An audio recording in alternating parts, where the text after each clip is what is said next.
E aí, basicamente, foi esse a nossa proposta do sobrezoneamento.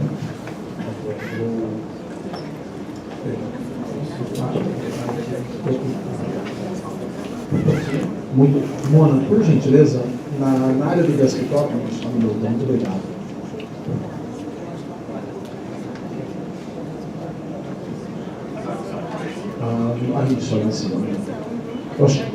Na continuidade da proposta apresentada pela diretora Carol e pelo nosso técnico Rodrigo, e compilando todo esse ideal e esses estudos, foram desenvolvidas aí e compiladas dentro da minuta preliminar aí de projeto que tratará da demarcação e da ampliação do perímetro urbano, da expansão do perímetro urbano, tendo como base o artigo 42b da Lei 10.257, conhecida como Estatuto da Cidade.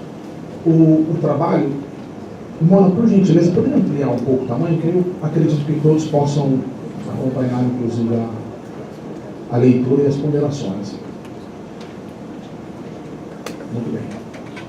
A razão da expansão, agora, né, que é oriundo da macrozona de desenvolvimento ordenado, visa, sem dúvida alguma, o planejamento inteligente da cidade e de todo o território municipal. Pondo, sim, um fim nessa ideia dicotômica de rural e urbano e analisando o território como um todo, para que a gente consiga, de maneira inteligente, de maneira ordenada, desenvolver todo o território. Poderíamos aqui até, de repente, mencionar algo como Smart City ou conceitos que levam a essa ideia de uma inteligência aplicada ao território, não necessariamente com o uso de tecnologias de informação. Então, quando eu menciono aqui o conceito possível de uma Smart City, seria ele voltado na aplicabilidade da inteligência da interação pessoas e estruturas físicas que se encontram aqui no nosso município, e não a utilização da tecnologia de informação. Muito bem, então, seguindo, nós dividimos a legislação em dois títulos, as disposições gerais e os seus derivados capítulos, e depois o último, que é a parte das disposições finais. Dentro das disposições gerais, o artigo 1º, 2º e 3º trata exatamente da estruturação deste território. O artigo 2º e o parágrafo 1º. A lei complementar dispõe sobre a demarcação e ampliação do perímetro urbano no município de Campinas, segundo a lei complementar 189 de 2018, que instituiu o Plano Diretor Estratégico do município, e o Estatuto da Cidade, que é a Lei Federal 10.257 do ano de 2001, em seu artigo 42b. Seguindo o Estatuto da Cidade, que com base nele foi gerado o Plano Diretor Estratégico, foi dividido o território no plano diretor em 4 macrozonas. A macrozona macrometropolitana, a macrozona de estruturação urbana, a macrozona de desenvolvimento ordenado, que será o foco desta legislação, e a macrozona de relevância ambiental, seguindo aí o nosso plano diretor. E ainda, dentro dos termos do plano diretor, em seu artigo 5º, parágrafo 1º, lá determinou-se que as áreas passíveis de urbanização da chamada macrozona de desenvolvimento ordenado poderiam sofrer aumento de perímetro, desde que observadas agora as disposições dessa legislação. Nós tivemos o cuidado e a cautela de, a cada capítulo, atender a um inciso do 42b, para que fique claro a todos qual é a delimitação do conteúdo ali proposto. Então, no capítulo 1º, tivemos a demarcação deste novo perímetro, que agora é chamado perímetro urbano. Portanto, no artigo 3º, fica aprovado o perímetro urbano do município de Campinas, conforme descrição constante no anexo 1 e o mapa anexo 2, que fará parte integrante desta legislação. O anexo 1 será o descritivo deste novo perímetro e o mapa, efetivamente, a imagem dele, para que todos tenham conhecimento. O capítulo 2, a delimitação das áreas com restrições à urbanização. Ficam aí instituídas as áreas com restrições à urbanização, chamadas de AR1, onde será proibido o parcelamento do solo urbano, onde será vedado o parcelamento do solo urbano, conforme mapa e o seu anexo 3, que apresentem as seguintes características. Obrigado, Mona. Primeiro, sujeitas às inundações, e esses 4 incisos refletem exatamente os mapas apresentados pela doutora Carolina: movimentos gravitacionais de massa, preservação ambiental e a parte hidrológica e a sua hidrologia, e as declividades igual ou superiores a 30%. Parágrafo 1º. Quando da apresentação do projeto de parcelamento, outros parâmetros legais serão avaliados, tais como, e eles aparecem ali, as condições geológicas que não aconselham a edificação, poluição que impeça condições sanitárias suportáveis, aterro com material nocivo à saúde pública e demais restrições urbanísticas e ambientais previstas em legislação vigente. O parágrafo 2º. As áreas com restrição à urbanização mencionadas acima foram elencadas por seus aspectos relevantes do meio físico e biótico, considerando características de preservação e integridade à fauna, flora e recursos geológicos e hídricos existentes em nosso município, conforme a exigência do inciso 2 do artigo 42b da legislação federal. O capítulo 3 trata das diretrizes específicas e das áreas para a implantação dos equipamentos urbanos e obras de infraestrutura. No artigo 5º trouxe as diretrizes específicas para este processo de urbanização, que são elas: o processo de urbanização deverá atender às seguintes diretrizes. Inciso 1º, dar continuidade à malha urbana consolidada. 2º, permitir a continuidade dos eixos estruturais de mobilidade urbana.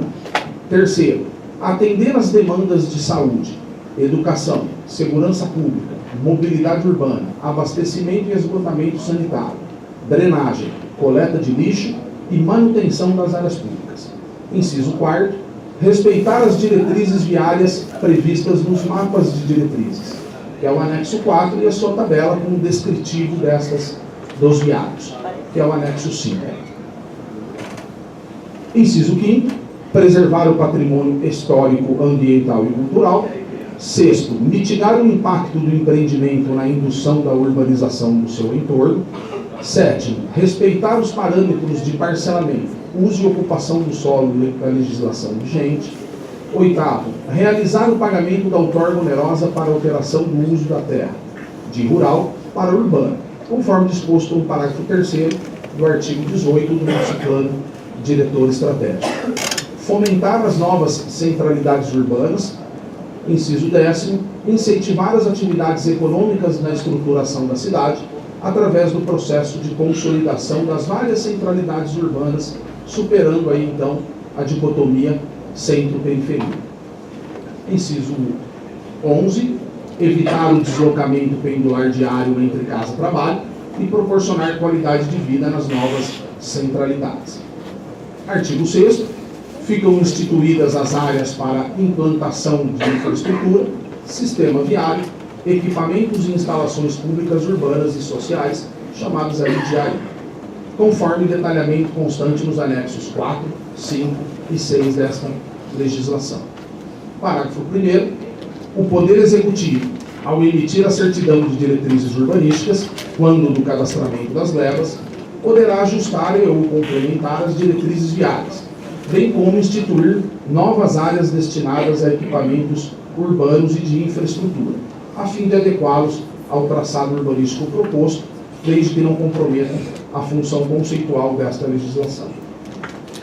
Capítulo 4, dos parâmetros gerais de parcelamento, ocupação e uso do solo, atendendo, portanto, ao inciso 4º do artigo 42b. Artigo 7º, ficam instituídos os seguintes sobrezoneamentos abaixo elencados e delimitados no anexo 7 desta legislação, em consonância e nos estritos termos do planejamento de ordenação territorial proposto pelo nosso plano diretor estratégico e pela lei de parcelamento, ocupação e uso do solo vigente. Esses os apresentados pelo Rodrigo.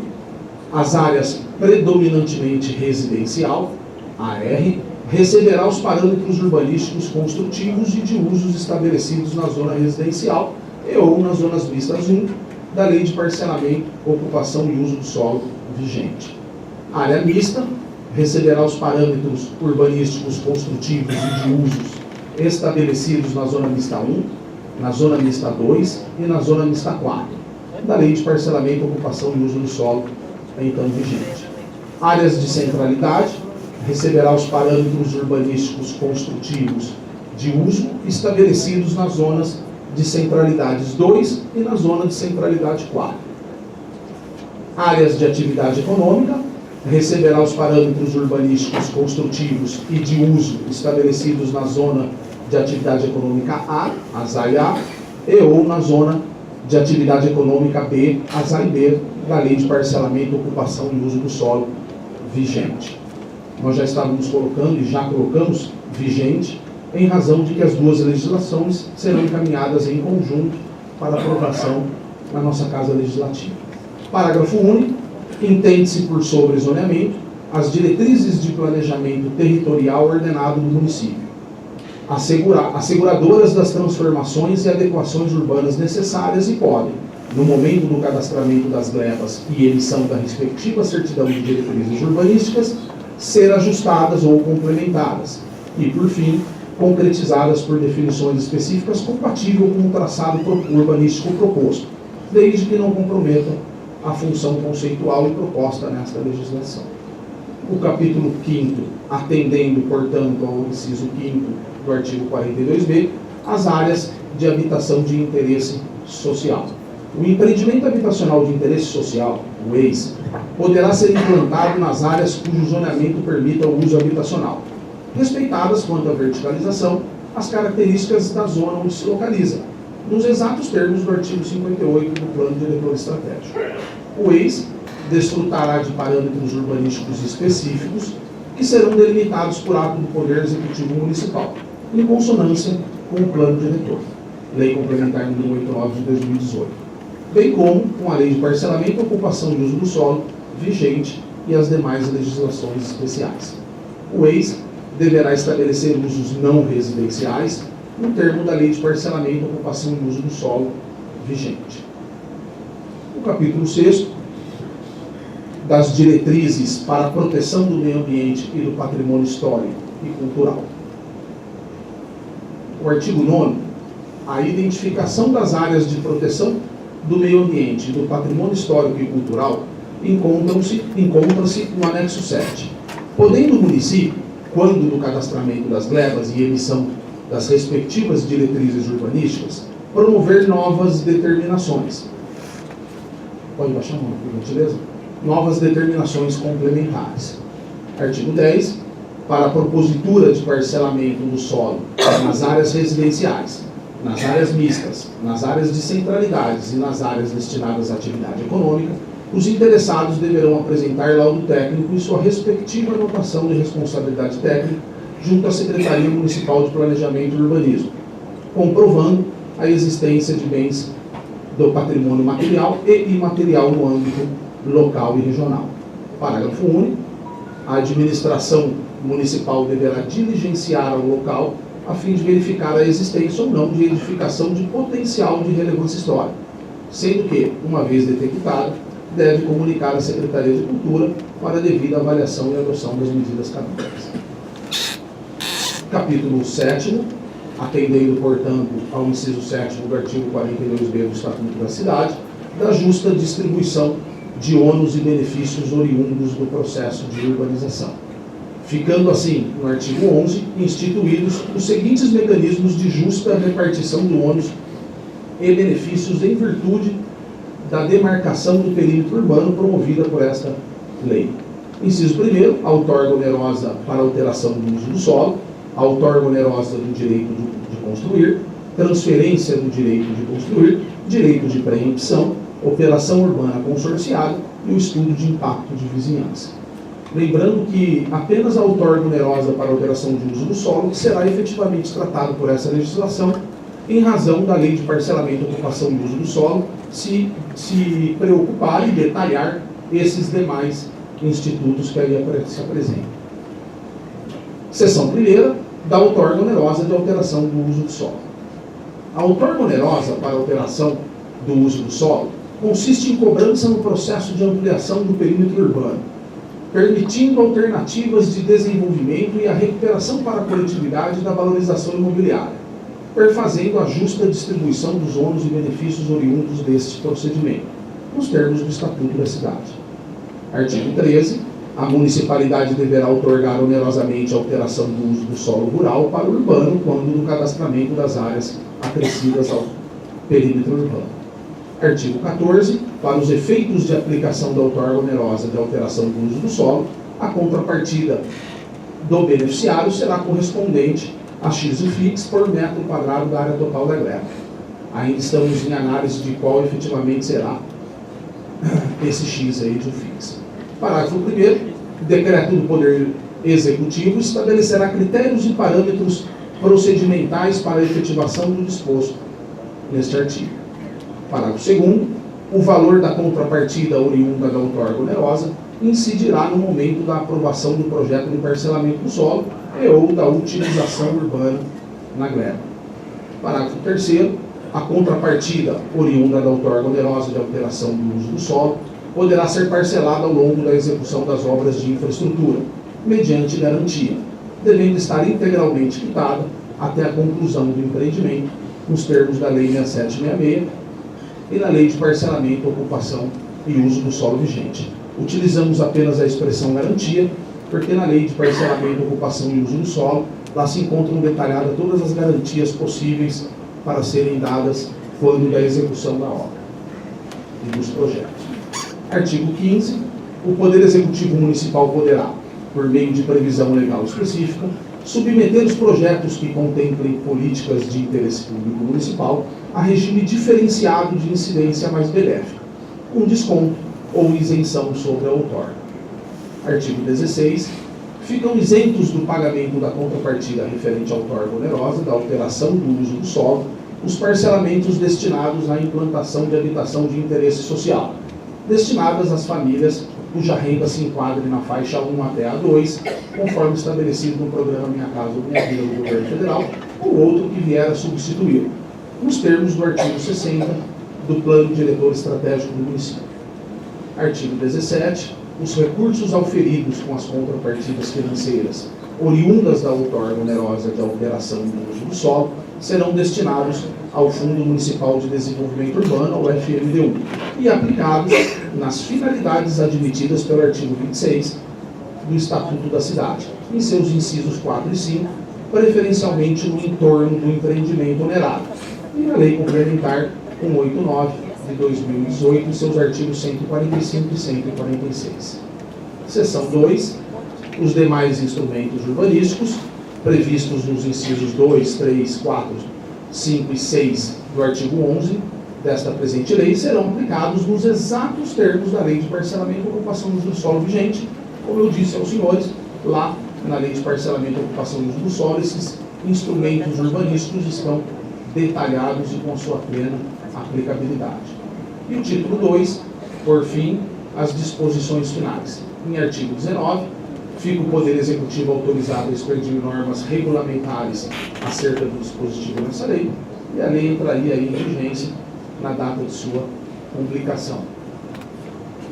Constando aí as revogações que vocês comprarem, mas eu acredito que não se aplica essa espécie, e a gente pode até rever essa parte final. Creio que ela contempla todos os estudos que vêm sendo elaborados desde o plano diretor, apesar de que no plano diretor, parcelamento, uso, ocupação e a lei de expansão teve uma pausa, porque ele seguiria os reflexos oriundos do plano diretor. A equipe se concentrou no plano diretor. Uma vez encerrado, passou-se aí a elaboração da parcelamento, ocupação e uso, já se encontra em fase final, e agora o esforço foi todo empreendido aí para a lei de expansão do perímetro urbano. Creio, senhor secretário, que era o que eu tinha aí a dispor, e vamos estar aí à disposição para atender aí, tirar as demandas que possam vir de todos. Muito obrigado.